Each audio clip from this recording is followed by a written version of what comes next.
Hello, everyone. Welcome to the Varanus podcast on the Trap Talk Reptile Network. Apologise for the lack of shows lately. I've been very busy doing a lot of travelling. That's why we've got Bryan Suson on tonight.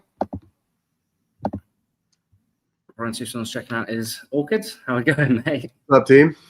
Good to see you. Good. See you again. Feels like it's been a while. It has been a month, actually. Yeah. So yeah, it's always crazy adventures, crazy life. I think we've both been running wild with business and life. So it's always good to be back. It's hard. Well, you had Tinley pretty soon after you got back, no? Yeah. So it's kind of hitting the ground running. We got back and we had, I don't know, maybe 4 days or not even a week, and had to turn around and go to Tinley. And I mean, as much as I love getting out there, it's like the jet lag just absolutely destroys me. I wish I knew some pro tips for that, because my sleep schedule, I feel like I'm just now finally starting to adjust. It's been like a month. It's been bad. It was tough. It's tough to worse on the way back than it is on the way over. I guess you're excited on the way over, so it doesn't really count. Yeah, you're kind of in a fog once you're over there, but on the way back, I was like, oh, I'm great. Like, my flights were good and I slept okay. Got some sleep on the plane, but it was like, then afterwards you don't realize it until you're here. And like, man, why do I feel like crap? Why am I, a bit sluggish. Yeah, but no, Tinley was good. Tinley's it's such a massive show, it's almost, for me at this point, it's like, it's more of a marketing show for me than like a really big sales show, just because there's so many people, there's so many vendors. It's kind of always overwhelming, and the majority of what I have at that show is usually geckos, and that show is just like gecko paradise. I mean, if you want to be overwhelmed with the selection of geckos, that's the place. So it was good. It was good overall, and yeah. Some sales? Pardon me? I said you made some sales? Make it worthwhile? Yeah. I mean, made some sales for sure. So that was good. And yeah. What was the interest? Mostly in the geckos or the tree monitors still? Yeah, I mean, it's kind of mixed now. Honestly, there was a ton of interest in the captive bred Abronia that I've been producing. Yeah. A lot of people are always surprised to see those, especially U.S. captive bred. For sure. So that was good. But moved a little baby Cordo that was beautiful, and I'm gonna hold back the sibling to that one. And then had some Bomai there, and it's good. It's good. So nice. What was interesting in the Bomai? Like, people still shocked to see him, or? I think a lot of people don't know what they're looking at with those. Yeah. They're, especially when you have them next to a yellow, yellows are the best species of tree monitor that there is. So when you that's right. Nice. So when you have them next to those, it's cool. It's like the inverse of a yellow tree. You've got your yellow tree pattern, and if you just like flip that, then you get Bomai. But they're still being figured out, and still there's, while you see some that had made it into the country that were wild caught, I think people aren't used to. There's still not enough being produced. So it's nice to be able to offer the captive bred ones, and 100%. So one you've got incredible. I seen some pictures the other day. I don't know if they were reposted ones, but patterns. Yeah, it's cool. I think the more now that we're in such an infancy stage of production with tree monitors in captivity, that I think we're going to see some cool things, like directions to go with selective breeding with all species. Honestly, it's like you have varying amounts of gold speckling on the Bomai. You can have varying amounts of blue or black on your McCrae, your Ricingeri. There's definitely different types of patterns that you get on animals. And black. And so it's like, I think with all of them, with maybe not counting the Beccarii, but even with Beccarii, it's like there was an animal, I think we were talking about it when I was over there with you, that was an animal that I let go that luckily went to a good buddy of mine. But it was, this black tree that held a bunch of its juvenile speckling and the animal's 2 years old now, and it still keeps it. It still hung on to it. And I don't know why I got rid of it. Kind of stupid.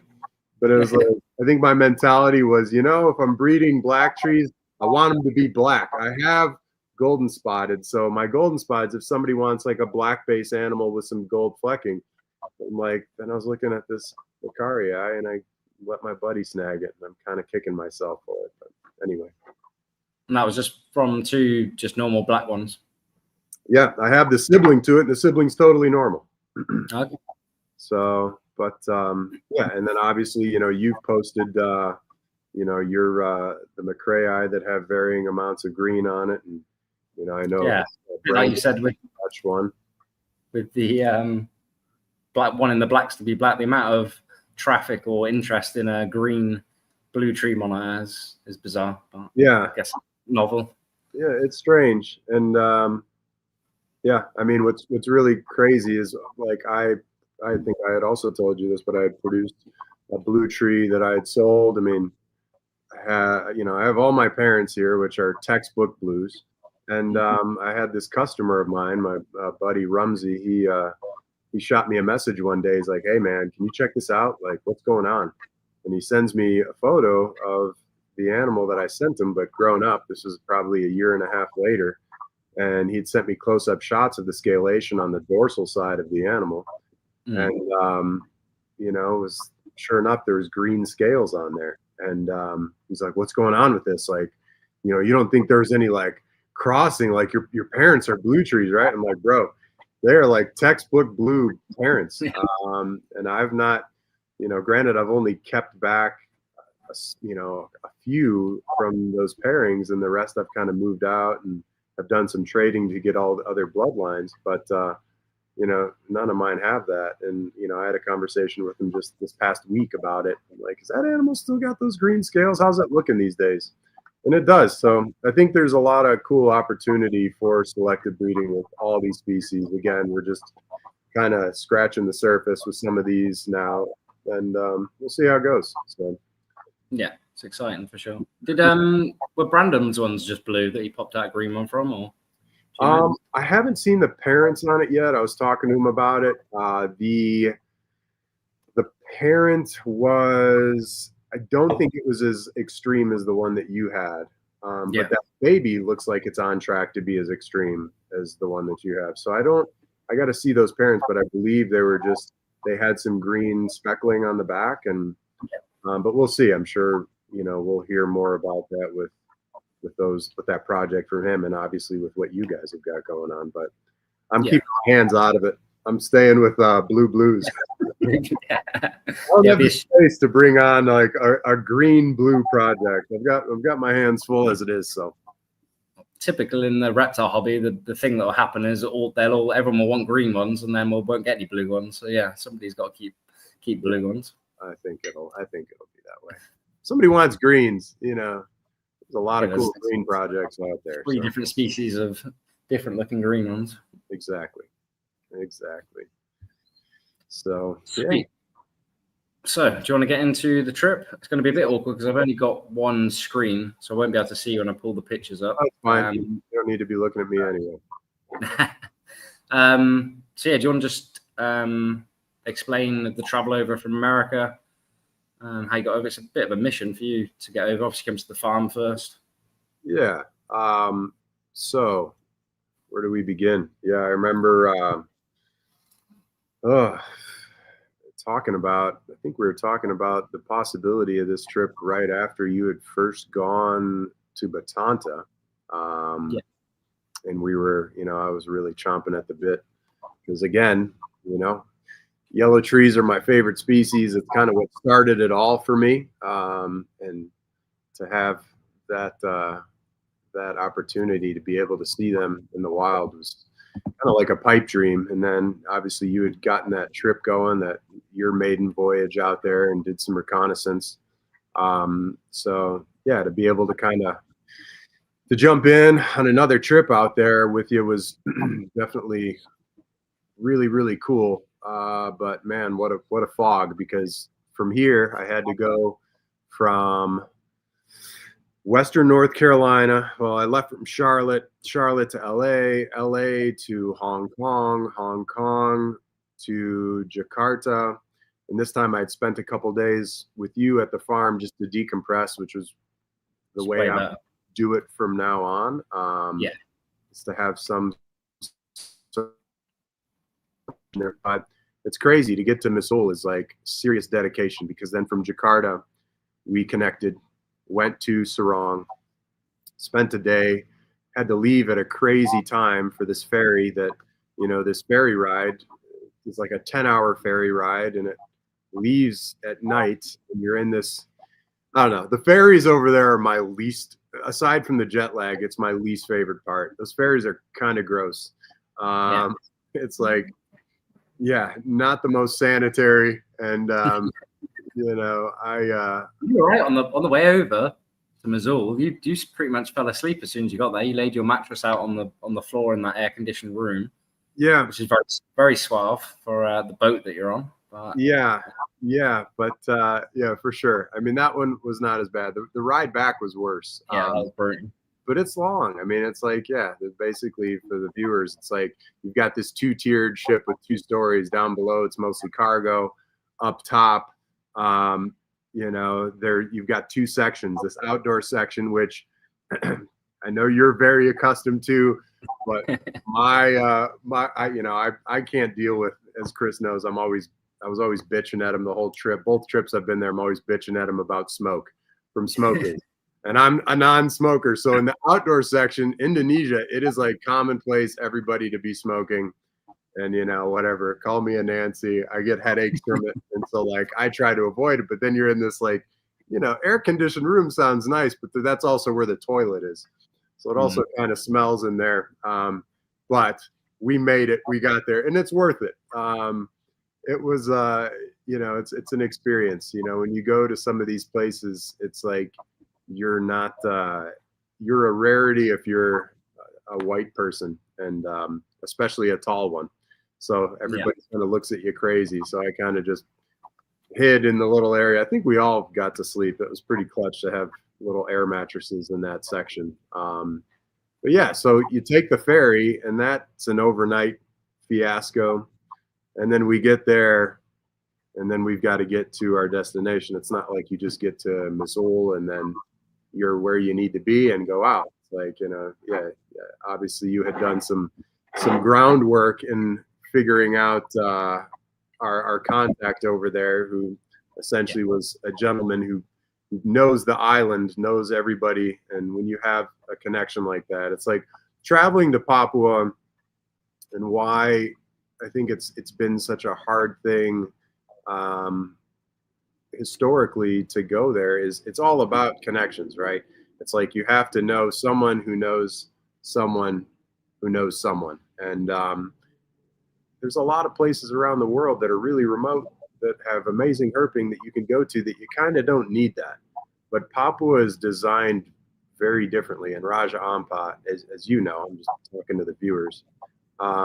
So like one of the unique things now, and why we have, this opening, is from, the connections that you had made to get this, to kind of crack that little door open, to be able to now, like, and having that language barrier. It's like, a lot of people here in the States, I don't know about in the UK, but it's like in the States, people speak Spanish, they'll speak Portuguese, but Indonesian, it's kind of tricky to find someone. And then it's also tricky to find someone who speaks that language, who's willing to go out and kind of rough it, camping in some remote places. And look for snakes and reptiles for sure. Exactly. So that little perfect storm kind of made it nice. So obviously, we made it in there, connected with our guy, and off we went.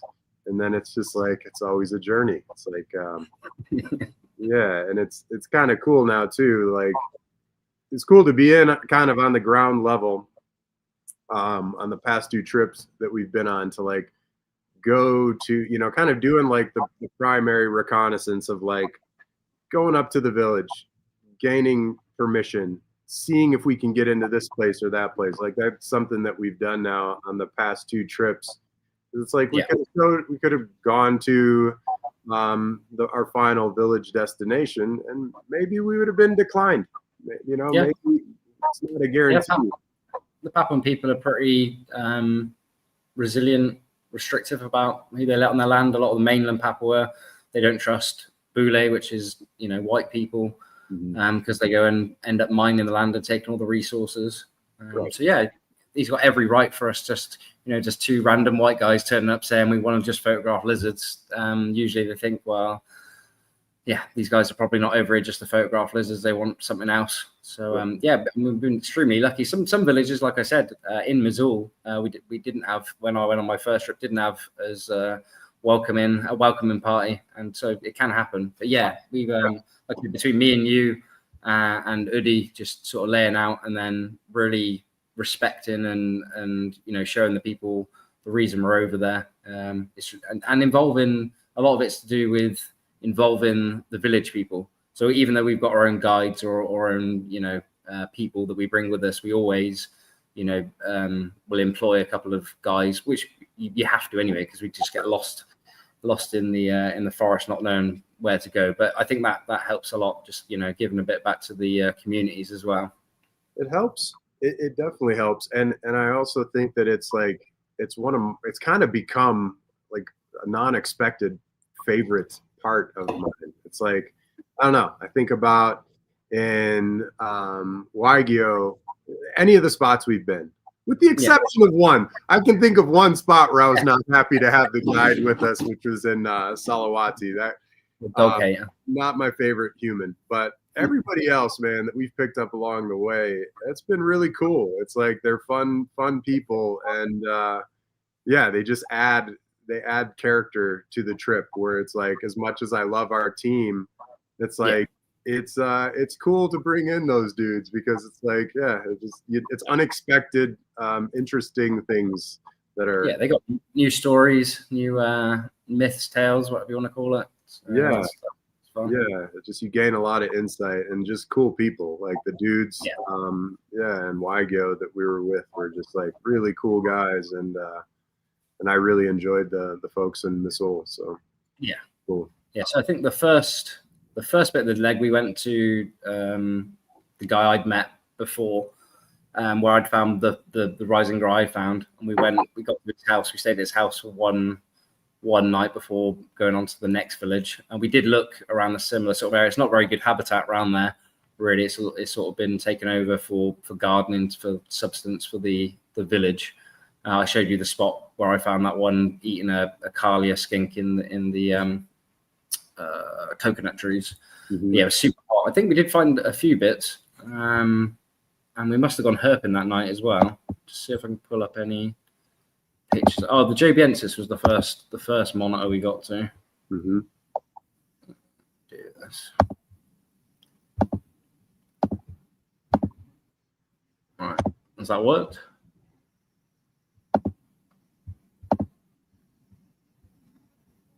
Sweet. So I think that's the Jobiensis we found.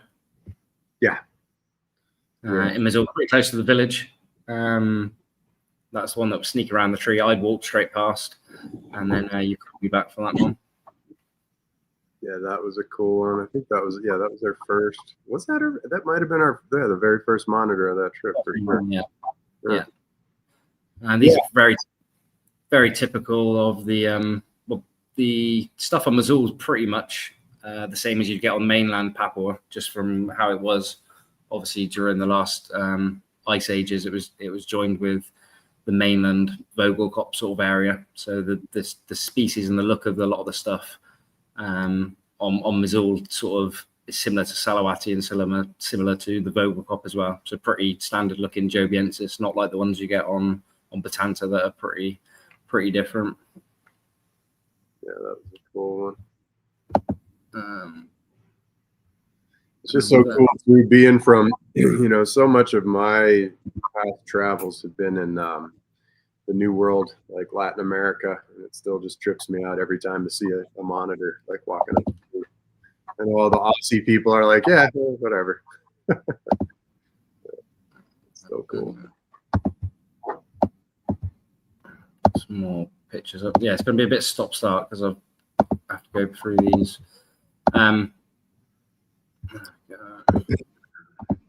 Yeah, so we had gotten in, and I think it had taken us a few days. You know, it was like a few days till we had gotten to proper forest to find, to get our first yellows. We did some herping that night. Shot. Yeah, that's the forest where we got soaked. There was quite a bit of rain on this trip, wasn't there? It was making it a bit difficult, which I'd experienced before in parts of Rajarampat, where it can just be pretty flooded and pretty rainy. So this apparently, I didn't know this until after getting on to Waigyo and talking with a landowner who was at a site where we went for different birds of paradise. It was this really cool preserve, kind of outside of Waisai. And they had both Wilson's and red bird of paradise. And you walk through like this little walkway when you get there. You pay a little park fee. And they had photos of all these different herps. And so they had Candoya aspera. And I'm like, where do you find this? And he's like, oh, like we got back. And he's like, the other like guide who went out with this group of ladies, like they just saw one. And it's like, man, let's go. I want to get back and see that. And they had mentioned that like those little riparian zones along streams is kind of where they find the majority of those aspera. I know you've stumbled across some of them. They're kind of like, I don't know, in a weird way, my only way to relate to those aspera is the trachyboa from down in South America is like the same kind of area. It's like you find them just right along streams. You can find them away from them still, but you really want to like focus in on them. They're saying like right on the stream edges. And so that's exactly where we found the one in Waigyo. Yeah, just off literally on the path. I don't think if it hadn't been on the path, we wouldn't have found it. Yeah, on that trip. Yeah. So now I know for next time because it was like the end of the trip. I'm like, well, shit, I wish I'd have known that. And they've become a little bit of a favorite of yours. They're so cool, man. They're so cool. I like little chunky, angry snakes. Yeah, definitely. Got this. I don't know if you remember this. This is when we were looking for obviously green tree pythons at some point. Get that up.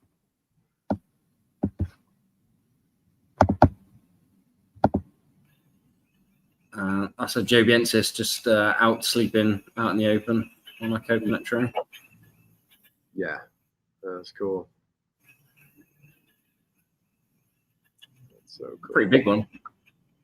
And just a random place to be sleeping out in the open like that. Right?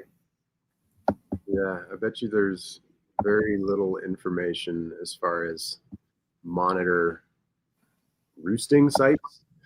Yeah, that's pretty cool. Cool information to see that,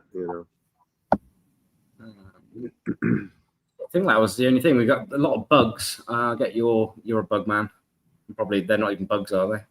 Insects.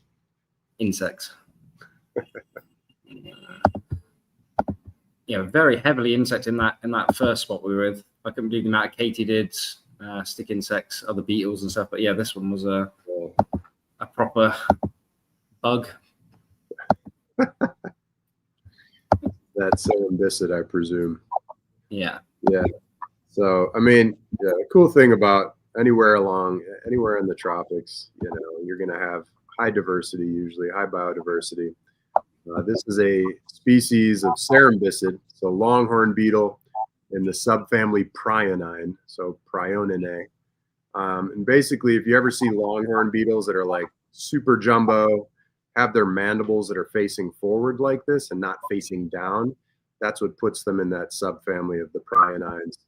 But that animal is about as big as your hand. Very, very big cerambycid. Probably a great meal item for jobiensis or any of your, monitors that are large enough to take something down like that. And usually you find those beetles associated with fallen timber. They kind of like to lay their eggs inside of a freshly downed tree, so they'll chew a hole into it, deposit their eggs inside of that cavity, and then from there, those larvae will grow up inside of that tree and either make it out of there and turn into fully formed adults, or provide nice food items for, different types of birds, such as a woodpecker or any other animals that will kind of dig into a tree to be able to get that as a food source. Nice. Just play that video again. They got some serious jaws on them.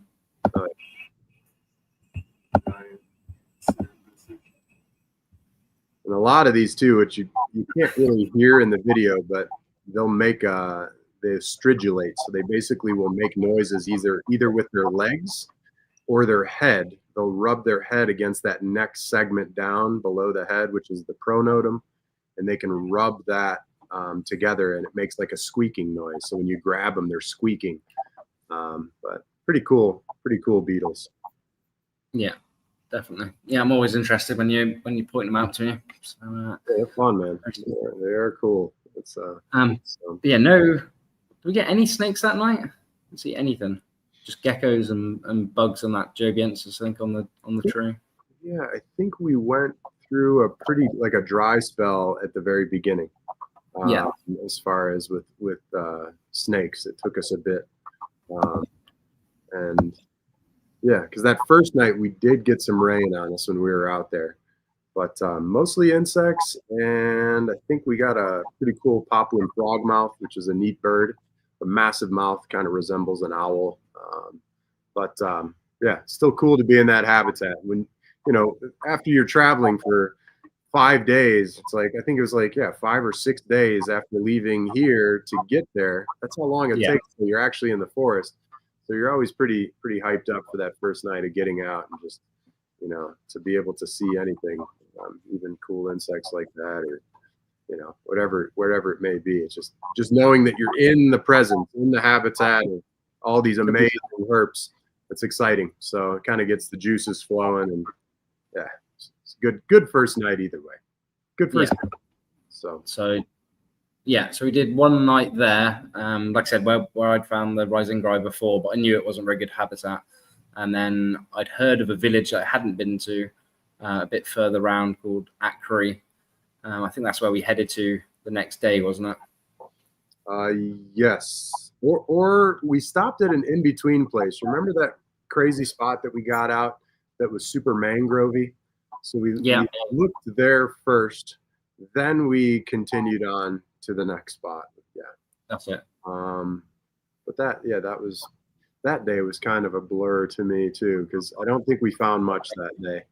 And I remember we were in a lowland area that had some streams, and then we ended up getting higher up into some habitat that one of our guides was not too keen on, as far as his thoughts as far as us finding stuff there. So we kind of it was pretty special, those anchovy boats. Was it anchovies they were finding, or sardines? Yeah, that was anchovies, I believe. Yeah, Missoula's well known for its reef and diving sites, but that northern side, from what we were told, is pretty much sandbanks, isn't it? Correct. Area. Super sandy, and that was pretty wild to see, just endless anchovy boats, and they've kind of picture a pretty good sized boat, and then it has these two floats off on the sides of it with these massive lights in the front that they kind of spotlight down, and they've got this scoop net that comes up at night, apparently, is when they collect anchovies. But yeah, it's pretty wild to hear that Missoula is one of the biggest places for export of anchovies, which is kind of crazy. Yeah, big business. Yeah, you couldn't believe how many boats were sat there, especially with all the lights on at night. So yeah, like I said, we went to the village first, like we must have. Arrived at the village, and then when I spoke to the head of the village, just the general sort of thing we said about of gaining permission to use his land. He was super nice. He actually had built a so-say homestay right next to a beautiful river, which I got some pictures of, which was going to be our spot for the the next week. Always good to hear that they do find them. They have seen them even up until the village. He said they find them pretty close to the village. Mm-hmm. They hadn't been hunting any for a long time as well, which is always good to hear. Mm-hmm. So that should be a pretty good population of them. And then we picked up, was it 2 guys from Ackery? Correct. 2 to 3, I believe. Yeah. 2, yeah, for sure. Yeah, it was a pretty short journey, just round to sort of the mouth of the river, where we set up camp. Get this.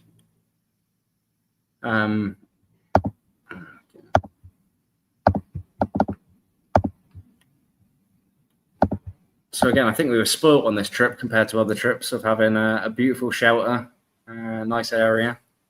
Yeah. It was nice. So yeah, this was our camp spot for next several days, which had this little beautiful kind of it was like this spring-fed river coming past us that just reeked of sulfur because it was just like coming out of the ground. We ended up finding these head springs that no doubt had some volcanic influence in them to make it smell. I mean, you just driving up in the ocean, reaching this place, you're like, what is that smell? It just smelled like eggs, and sure enough, it was like, this water that's coming out of this river right past our camp. And so we get in there, and you would think if you pulled up to a place that has like some potential danger, that it would be the first thing you would tell visitors, right? So we get to this river right at that camp spot. This is the river from the little campsite. We get there at night. We had been searching for, wildlife the whole day. So we needed showers. So like we're getting in there into that water and rinsing off at night. And it wasn't until like the next morning when everybody's pointing out that there's saltwater crocs out there. And not little. Yeah. And so like I get out of the tent and I see like people like pointing out into the ocean, and I'm like, oh, what are we looking at? And sure enough, there's saltwater crocs in this. And they didn't tell us till the day after we had gone in there. And I'm like, what the? Like, you might want to tell people that. And it's not like they didn't know. They knew. No. Yeah, this is their land. Like this is anyway. I spoke to the head of the village when we got back, and we spoke about the crocodile. He said, "Oh, it's okay. When people come, it knows to go away," which sounds a bit far-fetched. But I mean, it was pretty routine, wasn't it? It didn't encroach at all while we were there, and we were splashing about in there. And it was good 3 meters. It was a proper salty. Yeah. But as they say in Australia, it's not the ones you can see that you have to worry about. It's the ones you can't see. Exactly. And I guess there was, I don't know, I didn't see the second one that apparently was really close right in here. But Odie was talking about that he saw it. It's like, it's right there. If there's one, there's got to be more. Exactly. It was a big one. But yeah, we did everything wrong. Everything you get taught not to do. Splash about in the water, go close to the water. We did, but we're here to live. We're here to live. And the funny thing was the troops of kids that would arrive. This must be a sort of prime spot to go swimming, even for them. And exactly. I mean, easy snack for a salty. Yeah, but definitely nice to have a shelter there. I mean, even though we weren't camping underneath it, but it's good to have. No, it's nice to have like everyone could get together. The guys were playing dominoes most nights. Mm-hmm. Yeah, exactly. So I think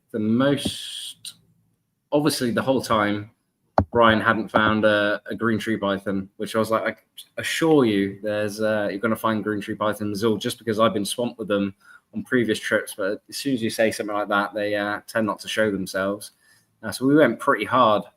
We went pretty hard the whole trip, but just looking for green tree pythons. We didn't manage to turn up any in that spot itself where we were camping, but we did manage to find some wallabies, which was pretty interesting. The cool thing about this site was, once we were at this spot, it's like we could go herping straight out the back, behind, which is great because it's not always the case like that.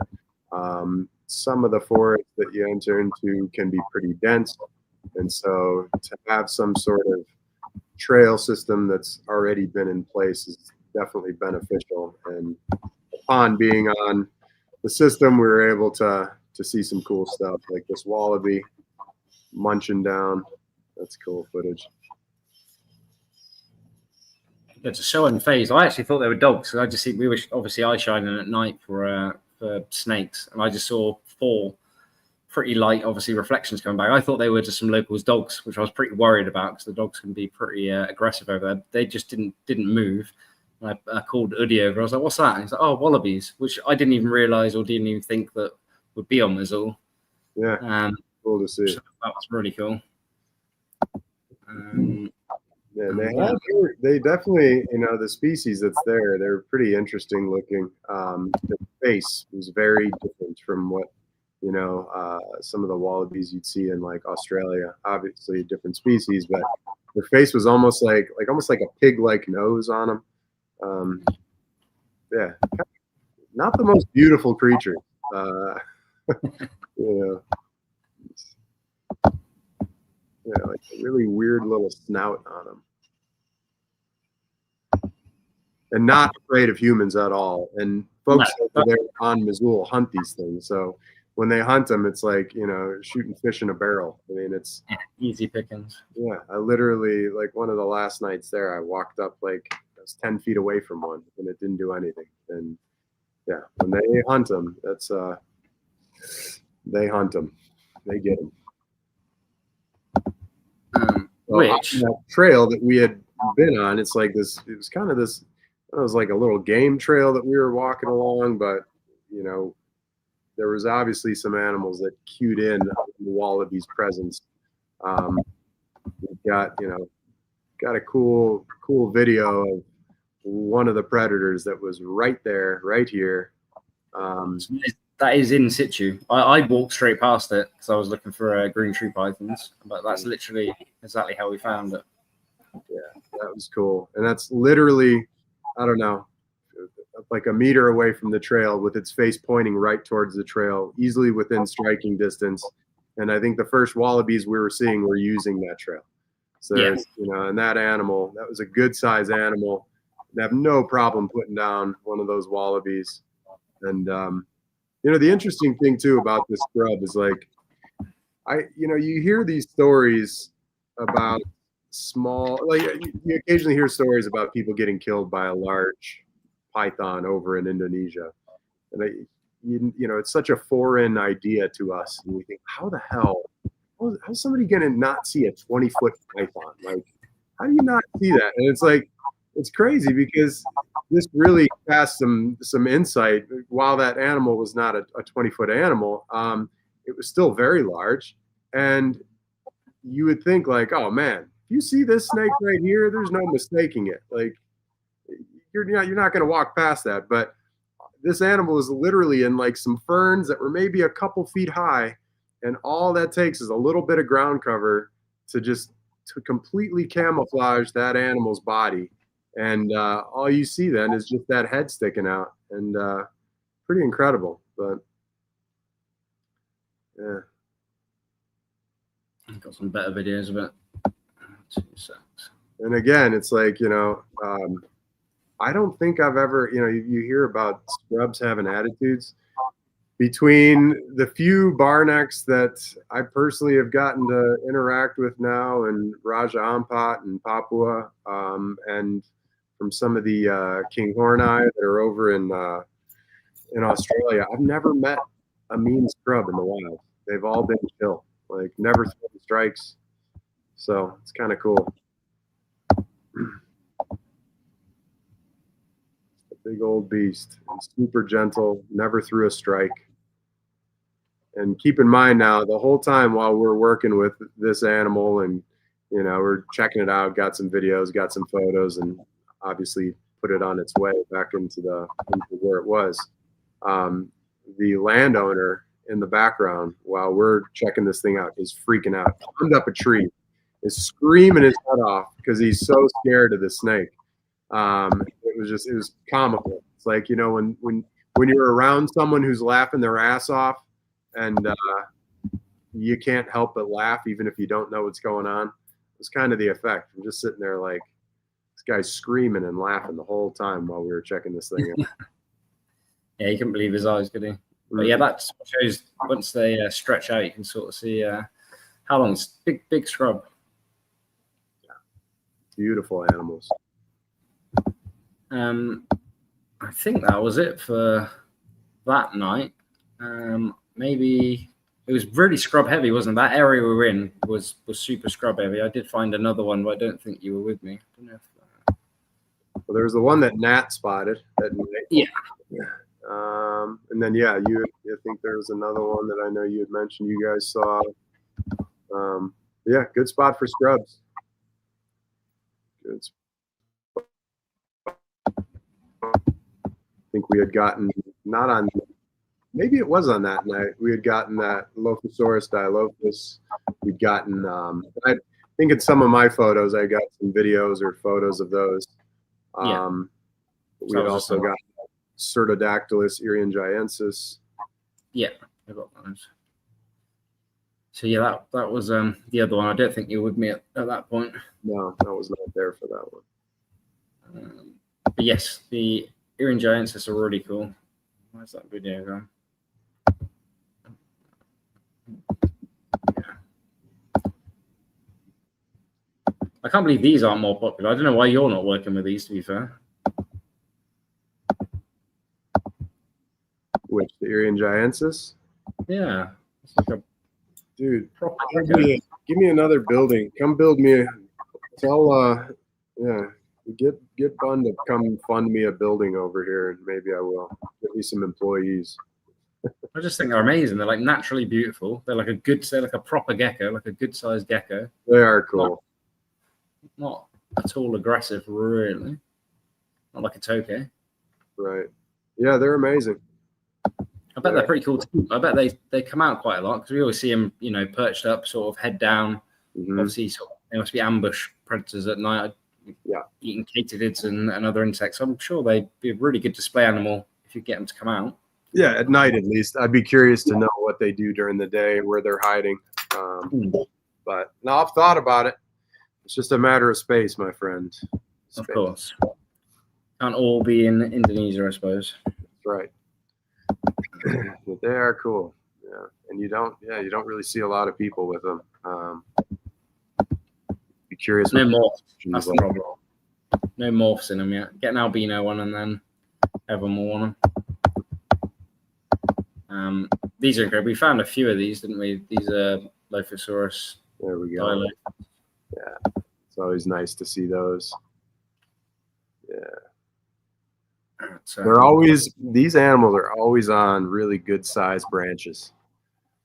I think that's some insightful information for folks who might be keeping them or interested in keeping them. That's a very big lizard. I mean, I think I don't know. If I was going to keep those things, you're looking at like a 4 foot to 6 foot tall enclosure with branches like that going vertical, like kind of almost like how you'd set up like some of those giant Uroplatus, like a Fimbriatus or Giganteus. You want to have just big branches like that. They love them. Although, have you gotten any observations on those during the day?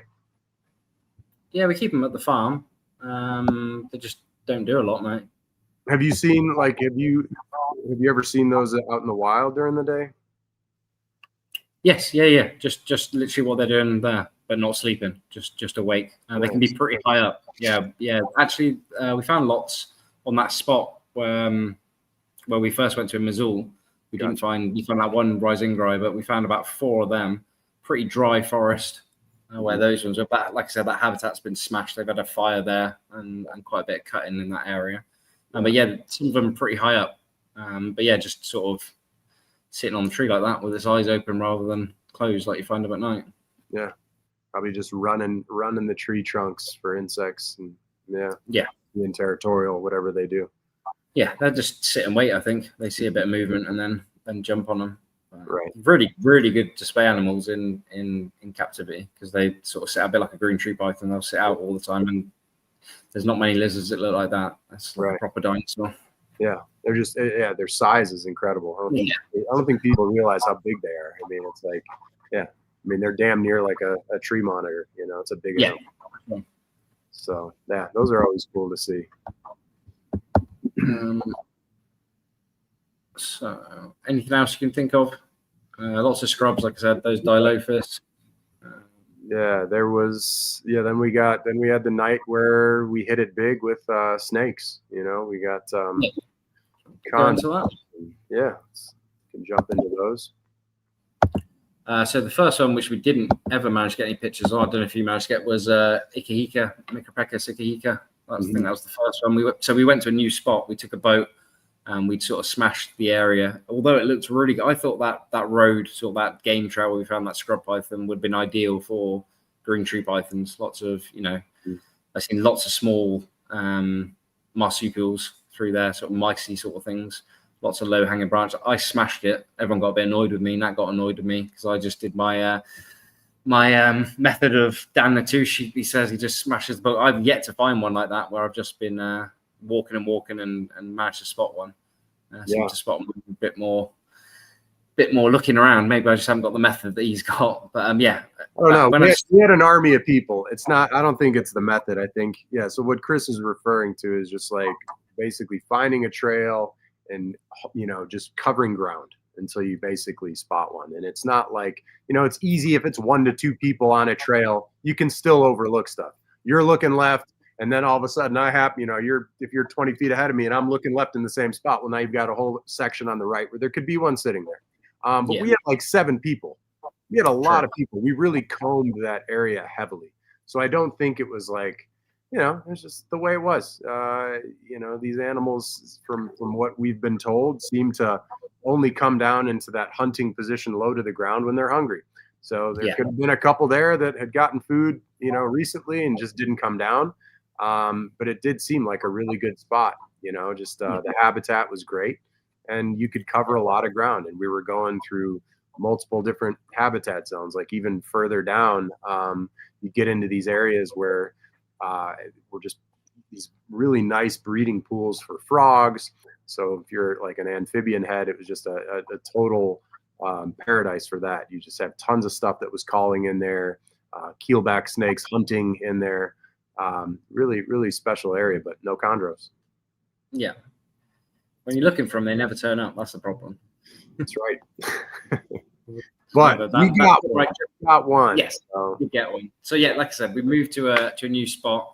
Like I said, we with the guy that actually owned the land. It turned out and knew all the different areas. Most of the time, I thought he was getting lost, but they seem to have this way of joining all the dots together and finding it. So yeah, like I said, the first snake we found was Micropechus Ikehika, which you sort of played around with the hook, but they're just super fast and super dangerous to get pictures of.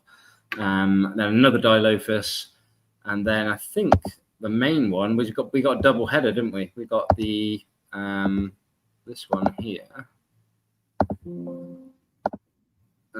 Get them up. For anyone listening to this, is going to be a bit bad podcast to listen to. I'd recommend you go on the YouTube to pulling pictures up. A viewing podcast. Yeah.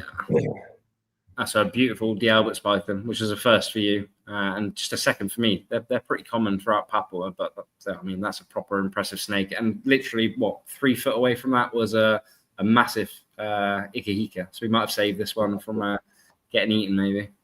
Yeah, he would have had his work cut out for him, but yeah, it was neat to get that double header there, just like that, and to give folks an idea of the habitat that we found this in. It was so very like coastal, like inland coastal, I would say palmy / agricultural land that butted up to forest that was deeper in past that little ag land, but a lot of palm.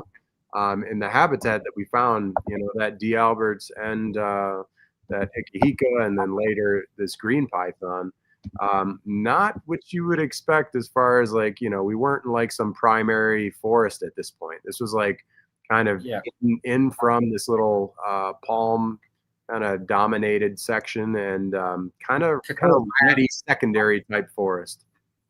There's a lot of cocoa sort of plantation around that area. This was a bit further on. Super wet, from what I remember. It's getting pretty miserable at that point. Yeah, the ground was pretty well saturated. But yeah, this was just what a beautiful snake. I mean, for those of you who've seen D. Alberts in person, I mean, the iridescence on them is kind of like what you'd expect on a Bolin's, just super iridescent, beautiful contrasting black head with those white lips. And for the most part, this was a pretty chill snake too. I think it threw one. Chris slaps him around a little bit for photos, so I think it had enough. But no, I mean, overall, it was really placid until you put some like a really warm heat signature. It was obviously out looking for food, and it did slam me on my hand. But I'm used to getting bit. But yeah, very, very cool. Nice to turn those up, which I thought was gonna be it for the night, considering how the other nights had gone. We ended up walking into just some really muddy, swampy place, and I was like, "Oh, this is never going to be the habitat for a chondro." And then we heard a loud scream of ular hijau, which just means green snake in Indonesian. But that's what we were looking for. That's what they call the green tree pythons. Nobody's going to believe us, I don't think. But like I said, this is an in situ of where we found it. Yeah, it's literally like a spot that I don't know, you would want to grab a snake and pose it on or something. Yeah. You don't know any better of like what they hang out on, but yeah, that's where that snake was. I mean, the thing was it's pretty wild to see that. It's just a childhood dream for me. I mean, for folks who don't know, I mean, I grew up with mostly doing geckos and had always just loved chondros, and there was a point where it's all I kept was green pythons. And so I mean, that was like when I was in high school, I don't know, grade school, when I've been was literally dreaming about these things and kind of always wanted to see one. And I feel like to see them in Australia in a way, it's like, I don't know, it'd be cool, but it was never how I envisioned seeing one. I always wanted to see one in Papua. And so yeah, to kind of come up on that animal, and man, they glow when you shine them with a light. It's just like glowing, and just a beautiful, beautiful snake. That one. So basically, at this point, and in the photo before, it was like it had kind of moved a little bit, but it was right. Its body was still in that same spot. But if you look at the head of that, it was aiming down, kind of towards where my camera was. So it was sitting there, head down, hunting pose, waiting right there. For something to cruise past those buttress roots. And but what was weird is like around that, it's not like there was even any like tangly vegetation. Like I wonder, it must have like cruised on the ground and gotten to that spot or something. Like it was weird. It was a pretty thick trunk. Like I'd have been surprised for it to like come down. It can't have come from that tree, I don't think. I don't know how it would have got up that tree, but it was obviously a good spot for him. Just got to give a shout out to Julian, who's listening, and his daughter Sapphire. Thanks very much for tuning in. I thank everyone else in the chat for tuning in. If you've got any questions, let me or Bryan know. But yeah, insane. Like I said, I was like, nobody's going to believe that this. You see him on sticks with that sort of same sort of ambush pose, but to be on a buttress log like that. But we got you one. That was pressure over at that point. Cool. Have we found any yellow trees by that point or not? Yes, there was, I believe either this day or the day prior was when there was one that we had spotted, and it was like kind of way up in the tree foraging, and then it ended up like turning into a downpour. So we've gotten some in situ photos of that one. It was like, yeah, just busy up there foraging, kind of working in vegetation, kind of like, I don't know, wrapping around like if you've got a horizontal branch and a big old cluster. I think I had sent a photo of it, but we can get to that. Images of that green tree python, pretty standard, what they say is sarong in the hobby, but a poultry type animal. So you guys look or listening, it's essentially had some decent, like fair blue striping going down its back, little like kind of saddles going off, and then some white speckling, obviously on that green base. But yeah, nice animal, really good size. And she was pretty chill too. Didn't seem not snappy at all. That's quite a good shot. Mm-hmm.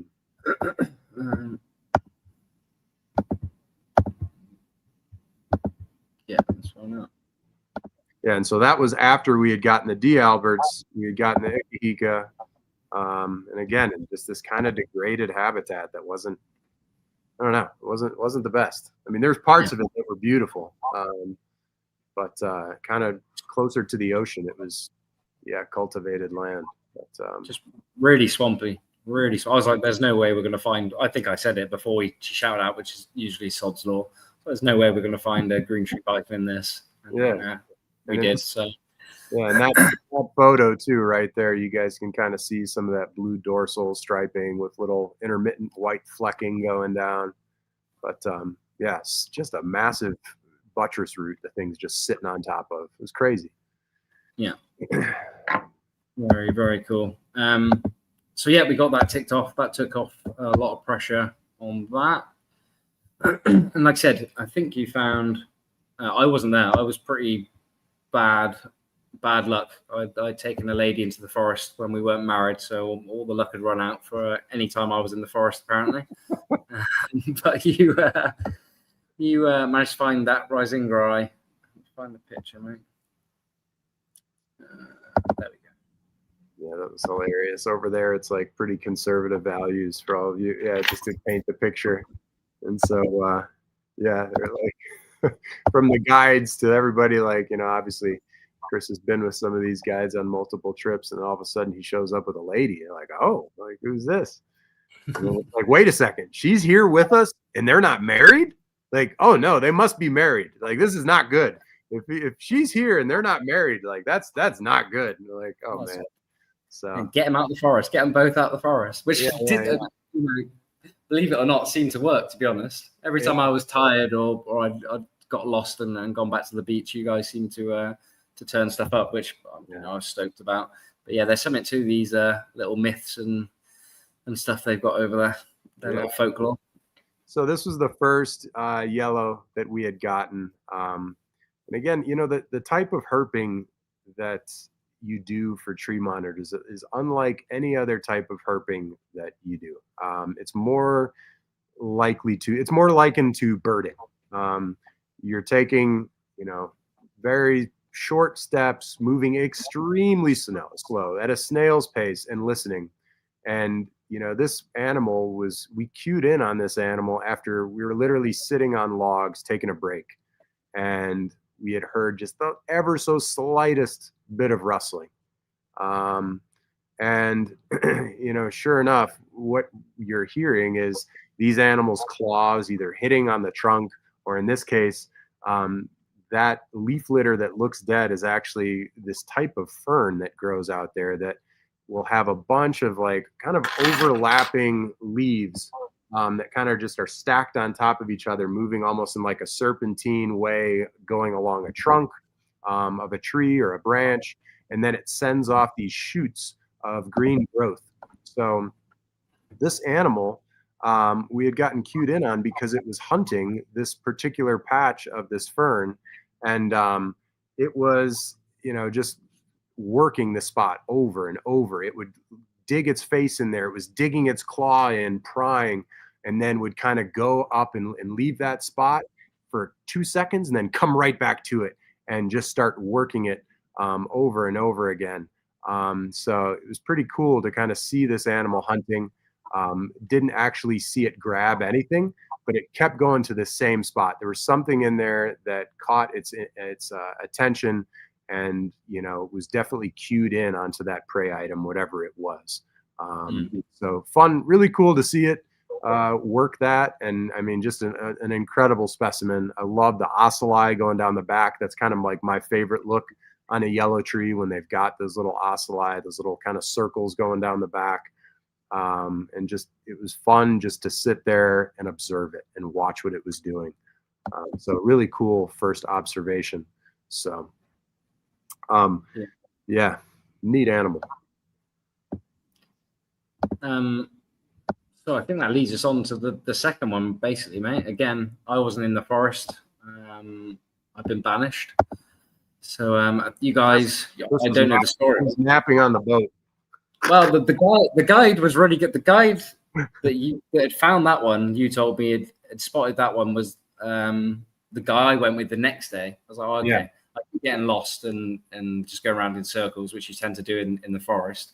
And then yeah, I think you must have knackered him out. You must have got him tired the first day, because I followed him for the second day, and he gave up and started going to collect fruit. And yeah, so, oh, okay. He's one of those guys. You know, he was knackered. He was complaining about his neck. Obviously, like you were saying before, you're just constantly looking up in the trees. And I was pretty beat up by that point anyway. Yeah. But yeah, you guys had managed to spot one. Like I said, I wasn't there. So do you want to give that a run through? This one, basically, I was not there for the initial sighting of this one. This is one that we had heard somebody calling out. And for those of you, I'm going to actually walk for a minute with this, because I'm going to connect this to power. But so basically, this animal was one that we heard someone calling off, and kind of when we're out there in the forest, if you hear somebody yelling out "Satu," that means found one. And so we ended up running as quick as we could to get to this spot. Took us a while. We got there, and sure enough, the guys had this animal kind of triangulated in the trees. So they had figured out that we for sure had Rhizingeri. And upon getting, to the site, it was cool to just kind of watch it, because in that moment, they basically the animal has no idea really what's going on. Sometimes they cue in on you, but if they're high enough up in the tree, sometimes they feel safe up there. So it's like, yeah, I'm way up in the tree and nothing can mess with me. And so anyway, this is the photo of that animal. Another really good specimen. Nice ocelli on the back, and yeah, just a stunner. A male, a nice male. Yeah, very nice. I'm losing power now as well. Yeah, that's what was that. Sorry, guys. And this one was pretty chill. I mean, this one did not try to bite at all. It was a really, I couldn't have imagined a better.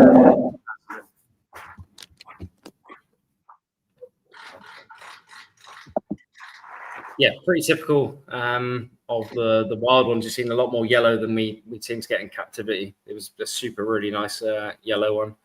Udi thought it was better, which I do think now. It's a lot more highlight yellow than the one I'd found previously. But yeah, I don't know quite what's going on. The wild ones still seem to have a bit more of an edge over the captive ones. No, I don't know if I believe that. I used to think that, and I've heard people talk about it, but I don't. I think that there's like, I don't know, two animals that I've held back, like the only two that I've really held back, and it's not like I held them back because they were bright. I just was like, oh, the babies that I'm going to hang on to. Two of them that I kept back are like as yellow as it gets. And then I have a couple animals that had come to me as long-term captives that at some point obviously were wild caught. And they're okay, but I just think you get variation in animals. And yeah, sure. I know you had mentioned that the first one that you got on your trip, the first trip, was really nice. But Odie was like raving about this one. He was like, this one is so much nicer than the last one. He's like, the other one was like, it's a little bit duller, a little bit like kind of greener. And I'm like, really? And so that's why I had asked you. But I think the bottom line, it's kind of like what we were talking about earlier, as far as like you get some variation in all of the species, from pattern to little differences in color. I think it just kind of comes down to the individual at times, and again, can create some interesting things for selective breeding. But this animal was stunning. Really good coloration on it for sure. It's like super, super high, like a bit like the lemon lime ones I'm working with at the farm. There's like a yellow, and then there's like an extra yellow. And Udi was right. The one I found was a really nice one before that in Missoula, but it wasn't that like highlighty yellow. It was yellow, but not highlighty yellow, which with this one. Yeah, you definitely get some variation. And it's interesting because I've seen some, like I saw one that was that was in it. Like, I don't have any that were of wild caught origin that are like that were that coloration. But I've seen some that were like that. And honestly, it's like, yeah, I can think of one female holdback of mine in particular that actually was from a nice yellow animal to one that has a little bit more of like a greenish cast to it. And the offspring from that pairing are just, I mean, it's yellow, like, yeah, lemon yellow, like highlighter yellow. It's crazy. Yeah. I love that ocelli on that one. I mean, it's just so cool. That's something that I love that look. It's the coolest monster in the world right there, folks. Yeah, my favorite as well, for sure. Yeah, you get so many, like I said, the variation with pattern. You get ones with lots of very small ocelli as well, a lot more netted. And then ones like this, these look like a bit like they are for you. The bigger ocelli is my favorite ones for sure. Yeah, that's cool. It kind of reminds you of like, some of the stuff you'd see in like those little Aussie rock monitors and stuff, you know? Yeah. Got a few more photos. So we ended up getting two different individuals of the yellow trees, and that was cool, man. There's like, it's just amazing to be able to see those things in the wild and to be in such a foreign environment like that, where you've got this animal is roaming around in the same forest as green pythons and cassowaries and wallabies. It's just like, you know, we as herpers tend to have like these focused goals on like seeing an animal or a handful of animals, but really what makes that whole area special is the ecosystem itself and kind of how it all comes together, from, you know, the insects to these herps to the mammals to the birds. I mean, you literally have birds of paradise that are in this habitat sharing this ecosystem with this animal. And it's just, what a cool place and what a cool lizard. This fluorescent highlighter lizard that's running around in the trees out there. It's pretty incredible.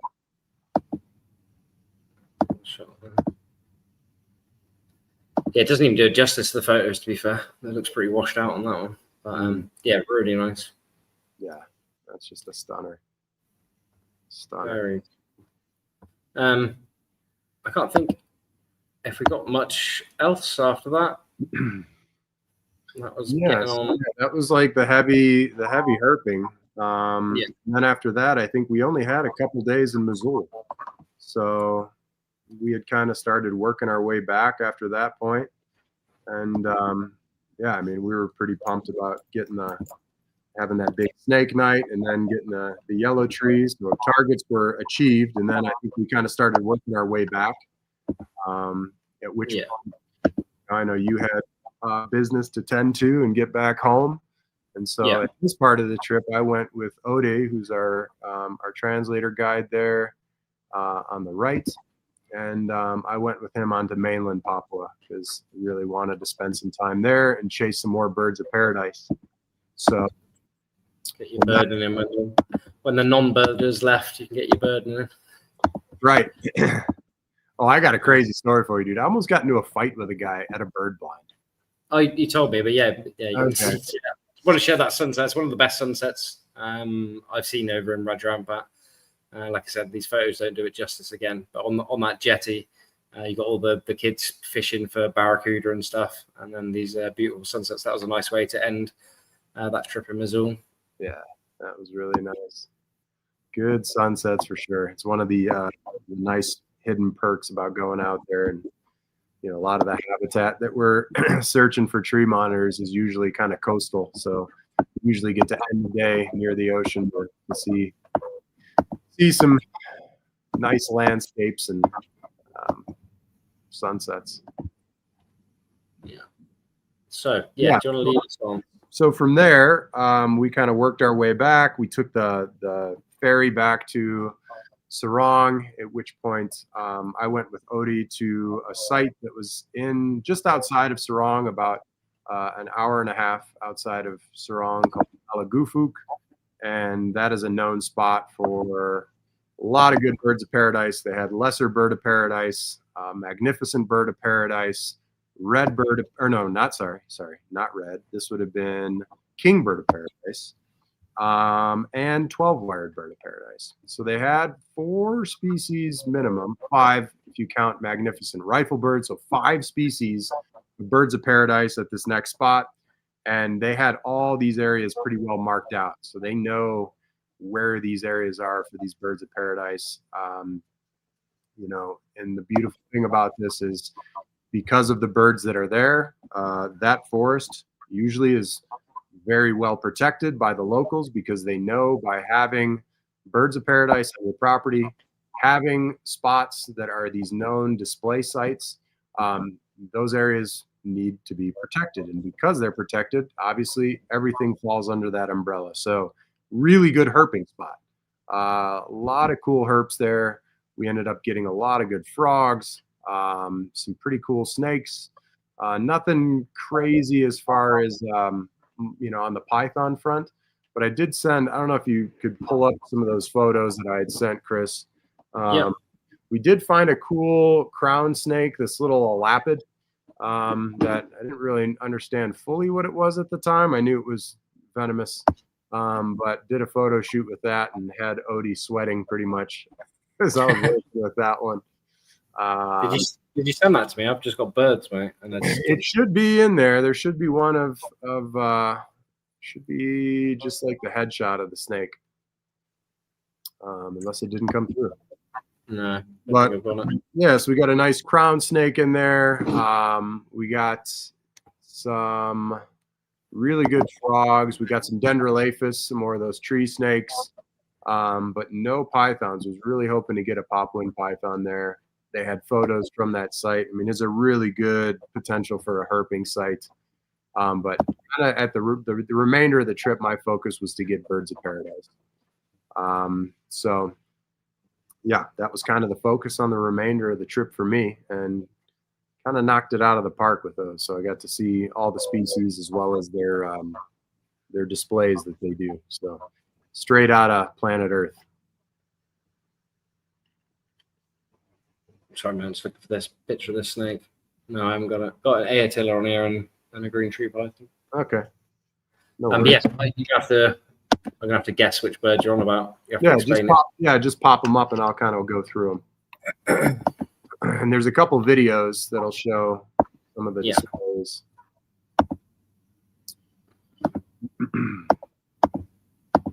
Which, if you go to Papua, I highly recommend. So this is the magnificent riflebird.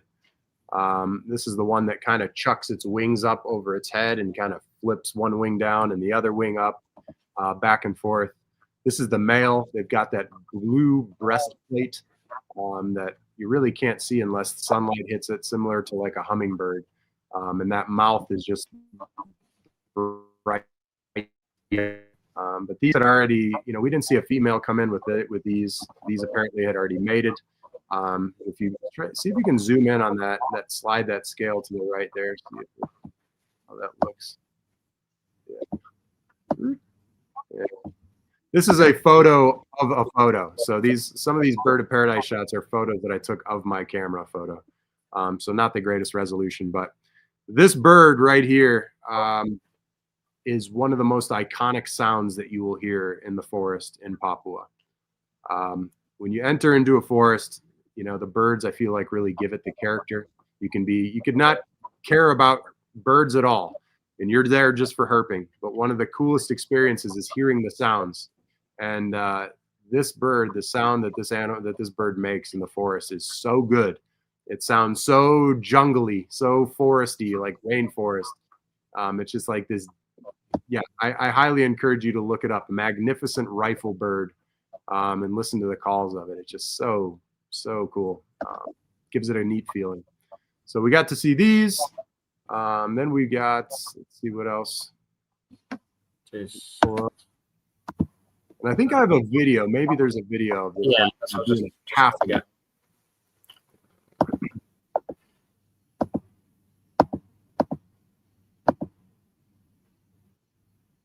The majority of the people going to this site. So right here, this is the magnificent bird of paradise. This is a real cool one that's got this massive green breastplate and with these 2 wires going off of its tail. This animal's mouth is lime green, like electric lime green. And it was cool to see. That was the one that I almost got into a fight with a guy because he long story, but basically we had a group of these Chinese photographers who would come in, and this one guy was not happy with his spot, so he ended up like literally getting shoulder to shoulder to me, pushing me out of the way while we're trying to photograph this bird, making noise, like moving leaves, sticking his hand out of the blind to try and make space for his camera because the spot that he like smushed up against me for was not designed for a person. And the bird ended up flying away. And you know, it was pretty obnoxious to get up at 3:30 in the morning to have something like that happen. So I went back the next day and was actually able to get really good photos and got to observe the bird do its display. So but that was the magnificent bird of paradise. So that was species number 2 that was there. So we had magnificent rifle bird, then magnificent bird of paradise, 2 species. Then there's a couple more. Yeah. So you're saying birders are even worse than herpers for etiquette. I thought birders were top etiquette people. Normally, yeah, it was funny because I told Odie and the guys about it, like when I got out of there, because they kind of hung back. They kind of didn't believe me. And then the guy came out of the forest, and they got to see firsthand because he walked past me and stomped on these stairs that I was sitting on, like as hard as he could to like let me know that he was upset with me. I'm like, bro. And they all the guys, all the Papuans started cracking up at this guy. They're like, holy cow, like you weren't kidding. Anyway, so this is a quick, if you watch this is a brief little clip of magnificent rifle bird just doing like a half display. He's just practicing here. So he just pops his wings up for a second.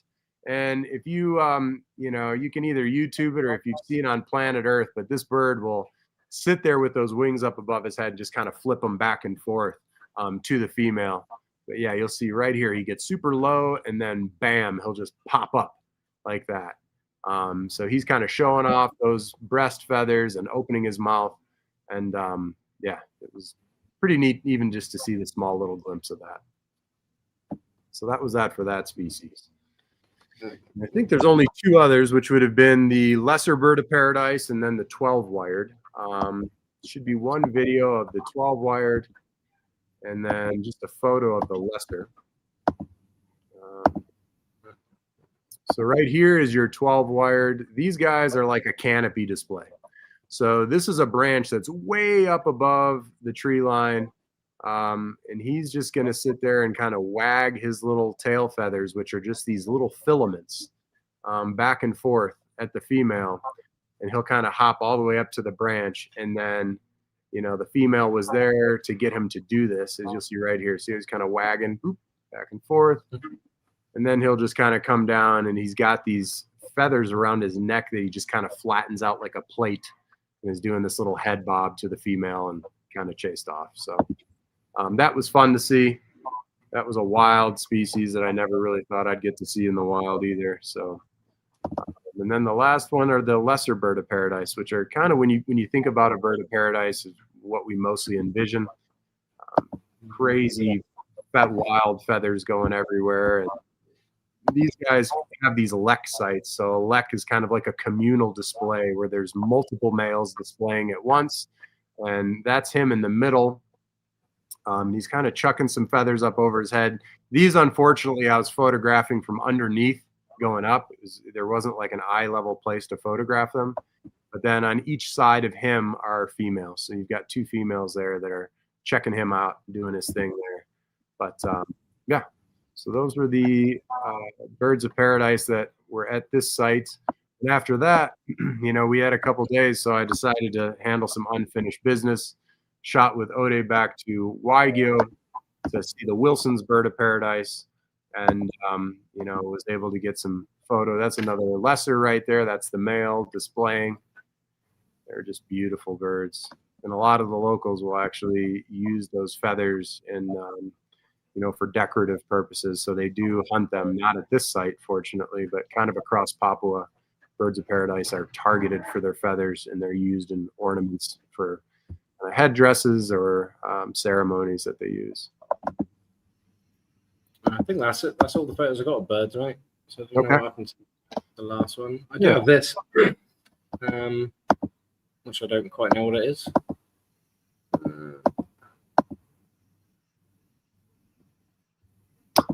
Yeah, that was at Malagufug. That was crazy. That was just so that's a small, that is a true bug. So you can call that one a bug. And by bug, so it's kind of like the thing of, there's different classifications. So a bug is a type of insect, but not all insects are bugs. So all bugs are insects, not all insects are bugs. So this is a true bug. These guys have these little piercing, sucking mouth parts, which classify them under that. And this was just wild because it had these little filaments coming off of the abdomen there that are just, and this thing, I'm telling you, it was like the size of a pinhead. Super tiny. So this is a little macro photo, but really cool little, just, I don't even know the species of it, but it was really neat to see. And those filaments were like multicolored. They were purple, blue, green, just wild coloration on it. So nice. Just a random one. These are pretty common throughout.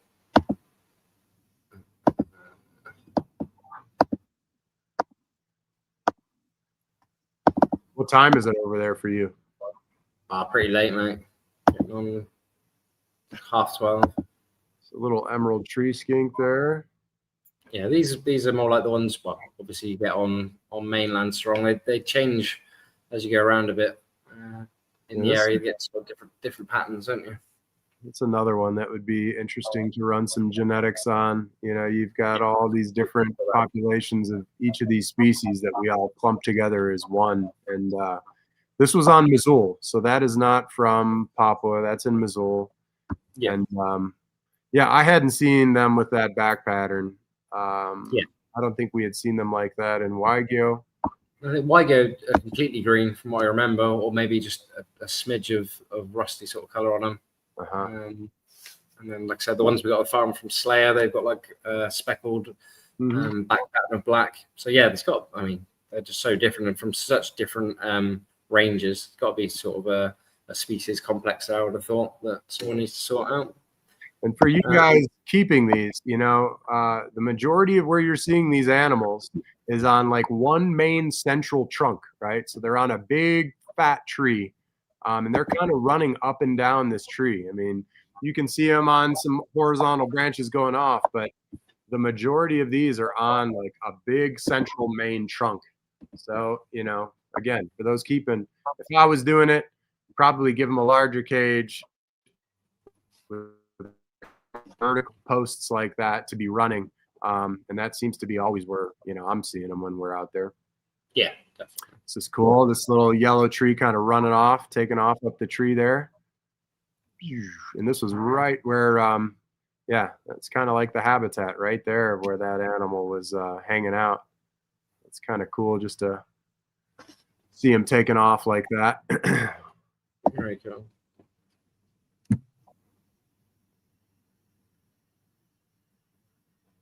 But yeah, an example like that of that tree is like kind of what we were finding those Dilophus on and, those emerald tree skinks. It's kind of cool.